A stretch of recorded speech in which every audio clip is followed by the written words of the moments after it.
Some of the most successful actors, entrepreneurs, writers, and musicians have what they would call very humble, if not poor starts. There's something we love about humble beginnings. We love to watch what they have overcome and how they remain grounded as they rose to prominence. It's inspiring to witness the role that humble beginnings had in shaping who they are today. This is why we love the story of Rocky, a struggling, unknown fighter with grit and perseverance. Each Rocky movie features a training sequence that shows his initial clumsy movements, followed by a montage of him becoming faster, stronger, and tougher. He outruns Apollo, chases a chicken, runs up the iconic steps of the Philadelphia Museum of Art. We witness his humble beginnings and his rise to the top. In J.R.R. Tolkien's The Lord of the Rings, Aragorn is written as a humble and lowly ranger from the north. It is through the relationships and reputation he builds among the races of Middle-earth as wise, kind, and brave that he takes his rightful place in the bloodline of rulers as the king of Gondor. Whether fictional or real, we love these stories. It's why we love the story of King David, who was overlooked as the next king of Israel. When all his brothers lined up for the prophet Samuel's visit, David's father left him in the field to tend sheep, believing his son would not be chosen.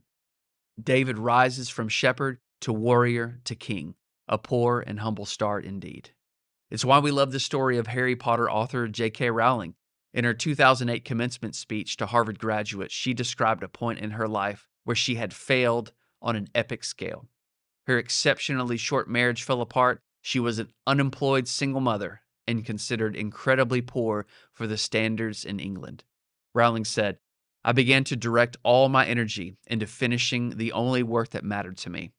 Had I really succeeded at anything, I might never have found the determination to succeed in the one arena I believed I truly belonged. I was set free because my greatest fear had become realized, and I was still alive. And I still had a daughter whom I adored. I had an old typewriter and a big idea. And so rock bottom became the solid foundation on which I rebuilt my life."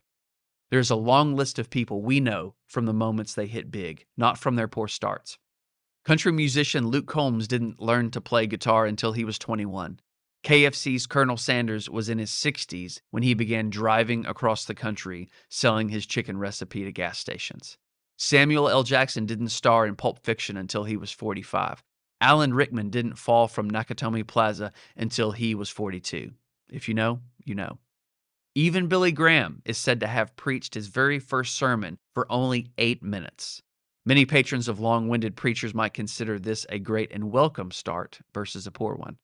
Our world is full of successful people with humble beginnings who started poorly even later in life. Whether you start from a deficit, from less than ideal health, with little to no money, or start from a later stage in life, it's never too late. Consider again all the other areas of life where you have no choice but to start poorly. In a new job, you won't be as effective on day 1 as you will be on day 100. Even if it's in your field, you must navigate new dynamics and relationships. If you have children, your parenting skills develop over time, especially during those first few sleepless nights when the baby wants to play at 2 a.m.